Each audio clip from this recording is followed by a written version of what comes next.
I'm now joined by our NFL insider, Connor Hughes. And Connor, Jets back at practice after having Saturday off.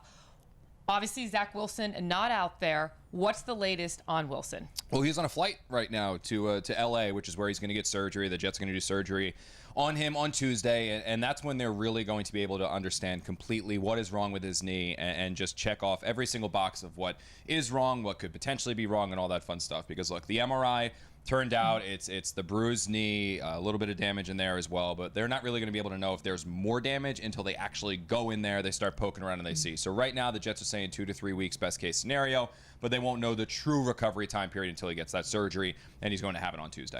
Being cautiously optimistic, obviously, but the guy who's replacing him, Joe Flacco. Yeah. And like Robert Saleh said, this is a former MVP, Super Bowl MVP. I mean, this guy's been here, done there, been there, done that. Yeah, exactly. I mean, look, I think this is probably, as long as I've maybe been on the Jets beat, with the exception of the year where the Jets had Geno Smith and Ryan Fitzpatrick, this is probably the best backup quarterback situation that they've had. And I don't say that lightly. I mean, they do legitimately have a guy who can play. You think back in 2019 when Sam Darnold went down and the Jets had to go to Trevor Siemian and Luke Falk. Neither of those guys could play. Even in 2020. You're bringing up some bad memories from some Jets fans. Yeah, I know, right? But even in 2020 when they had Joe Flacco, they didn't really have Joe Flacco because if you remember, he didn't have an offseason program or training camp because he was recovering from the neck injury he suffered in Denver. Joe Flacco's been here. OTAs, minicamp. He's been here training camp. He's having a heck of a training camp. We saw him here today. He was effectively able to move the offense up and down the field against the Jets starting defense. 16 to 19 passing. He did throw an interception, but it was a miscommunication with Tyler Conklin.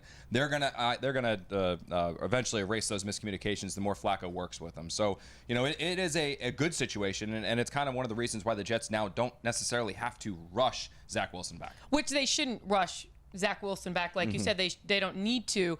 Week 1 against the Ravens, of course, that's the team Joe Flacco won the Super Bowl with. Yes.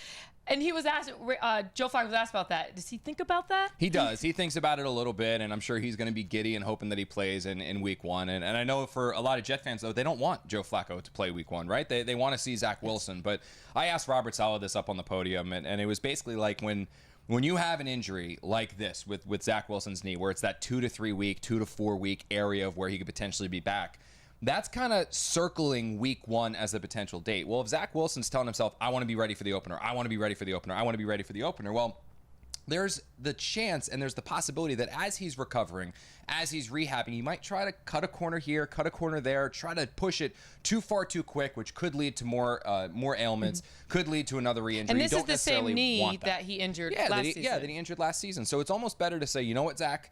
You're not playing in the opener. You know what, Zach? You're not playing Week 2. Week 3 is when you're going to be ready. This is going to allow you to have the full rehab, the full recovery, and that when you get on the field, we don't have to worry about any of these issues again. And I think that's ultimately where the Jets look. They're not there yet. They want to get him the surgery. They want to poke around the knee, see what potentially could be there that they don't know about yet.